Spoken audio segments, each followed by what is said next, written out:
What if I told you that this car goes exactly as fast as this one? In this video, I will be making 8 changes to camera, surroundings, visual effects and other aspects to make the driving feel as fast as possible without changing the velocity. Hi, I'm Alex and I'm trying to make a driving game. My game will be all about survival, and that's why it's important that the player has a lot of control.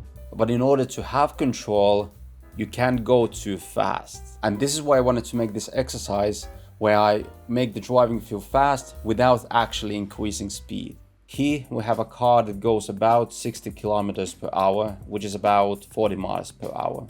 We will use these settings as a reference when we compare this to the final result. First, we will make 2 changes to the camera. Let's put the camera closer to the ground and increase the field of view. This way the player can clearly see the ground moving, and this increases the perceived speed. Just to show how substantial this effect can be, I will max out the field of view. As you can see, we appear to move a lot faster, but of course this is not playable, so let's fix it. Now that we have adjusted the camera position and the field of view, let's add some camera shake. We will have 2 kinds of camera shake. The first type of camera shake will make the camera move around randomly, up and down and sideways, but also forwards and backwards. This makes it look like the camera can barely keep up with the car.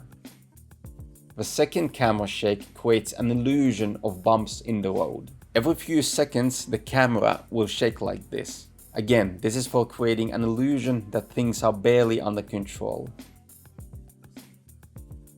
Next, we need some objects around the car. Just like the ground close to the player, the objects make speed more visible. I made this long alley with some familiar items.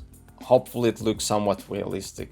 This is just my guess of what the outside world looks like. Now, let's make some visual effects. The easiest thing to do is to just slap on these anime speed lines like this. But for some reason the vehicle starts to act strange. So we have to go with flying particles, like snow. Again, the snowflakes make the speed more visible. I also added some wind because we want to deceive the player as much as possible. And next, let's add some cloth physics. The driver was in a bit of a hurry. This can happen to anyone. Fortunately for us, we can now see the wind. And now let's add some motion blur.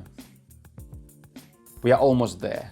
Let's add some sound. Now, we could use a Doppler effect or something fancy like that, but in this case, engine sounds and wind noise will do just fine.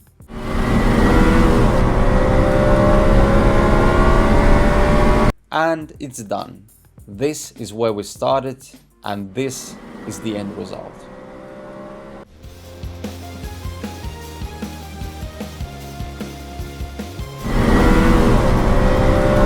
Do note that there's a lot of other stuff that affects the sense of speed, like the consequences of a crash, haptics, variability in velocity. If you go fast all the time, you get used to it. If you drive a car in real life, that also has an effect. I would not be surprised if music and car model also affect the sense of speed. And you know, there could be many factors that might or might not have an effect.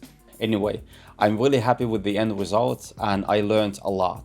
If you enjoyed this video, please hit that like button, and if you want to see what happens next on my game development journey, hit that subscribe button and the bell icon. I will see you next week.